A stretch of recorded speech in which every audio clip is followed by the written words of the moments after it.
Hello बच्चों, हमारा प्रश्न है वह प्रोटीन जो जैविक प्रक्रम में विशेष त्रिविमीय संरचना में उपस्थित होते हैं और जैविक क्रियाशीलता प्रदर्शित करते हैं, प्रकृति प्रोटीन कहलाते हैं। जब प्रोटीन की प्राकृतिक अवस्था में इस तापमान जैसे भौतिक परिवर्तन अथवा रासायनिक परिवर्तन, उदाहरणार्थ पीएच परिवर्तन इत्यादि किए जाते हैं तो इसका विकृतीकरण हो जाता है। कारण स्पष्ट कीजिए। चलिए समझते हैं इस प्रश्न को। अगर इस प्रश्न की मुख्य अवधारणा की बात करें तो मुख्य अवधारणा में हमें समझना होगा कि विकृतीकरण क्या है। ठीक है, विकृतीकरण क्या है? तो विकृति मतलब कि प्रोटीन जब अवक्षेप बन जाएगा ना, प्रोटीन जब अवक्षेप के फॉर्म में चला जाएगा, अवक्षेप बना दे, तो उसको बोलते हैं विकृतीकरण। तो भौतिक अथवा रासायनिक परिवर्तन के कारण प्रोटीन के एच बंध विचलित हो जाते हैं। ठीक है, क्या होता है कि भौतिक अथवा रासायनिक, भौतिक या रासायनिक, भौतिक या रासायनिक परिवर्तन के कारण, भौतिक या रासायनिक परिवर्तन के कारण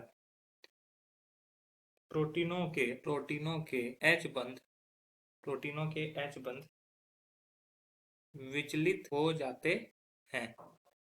ठीक है, इसके अलावा क्या होता है, गोलिकाएं, गोलिकाएं खुल जाती है।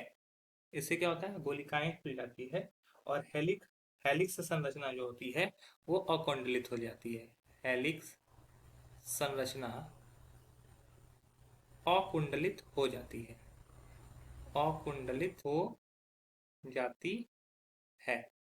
जैसे उदाहरण के तौर पर हम लोग देखते हैं विकिरण में होगा तो रासायनिक रूप से परिवर्तन अगर होगा तो प्राथमिक संरचना में कोई परिवर्तन नहीं होगा, द्वितीयक संरचना और तृतीयक संरचना बदल जाएगा। ठीक है, विकृतीकरण जो होगा, विकृतीकरण, इससे क्या होगा, रासायनिक रूप से परिवर्तन, रासायनिक रूप से जो परिवर्तन होगा, रूप से परिवर्तन किसमें किसमें होगा, तो प्राथमिक संरचना में नहीं होगा, प्राथमिक संरचना में कोई बदलाव नहीं आएगा। ठीक है, लेकिन द्वितीयक और तृतीयक संरचना में बदलाव देखने को मिलेगा। ठीक है, द्वितीयक संरचना में भी, तृतीयक संरचना में विकृतीकरण हो रहा है तो।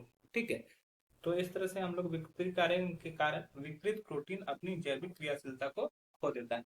इसमें क्या होता है, विकृतीकरण के कारण जैविक क्रियाशीलता को क्या कर देता है, जैविक क्रियाशीलता को खो देता है। ठीक है, विकृति कारण में प्रोटीन जो होता है अवक्षेपित हो जाता है, ये मैंने शुरू में ही बताया था। तो इस तरह से हम लोग बोल सकते हैं कि वो प्रोटीन जो जैविक क्रम में विशेष त्रिविमीय संरचना में उपस्थित होते हैं और जैविक क्रियाशीलता प्रदर्शित करते हैं वो प्राकृतिक प्रोटीन कहलाते हैं। ये तो प्राकृतिक प्रोटीन का परिभाषा था। और जब प्रोटीन का प्राकृतिक अवस्था में इस तापमान पे जैसे भौतिक परिवर्तन या रासायनिक परिवर्तन होता है तो उसका विकृतीकरण हो जाता है। क्यों, उस पर वो क्रियाशीलता को खो देता है। तो यही कारण है। आशा है यह प्रश्न आपको समझ में आया होगा। धन्यवाद।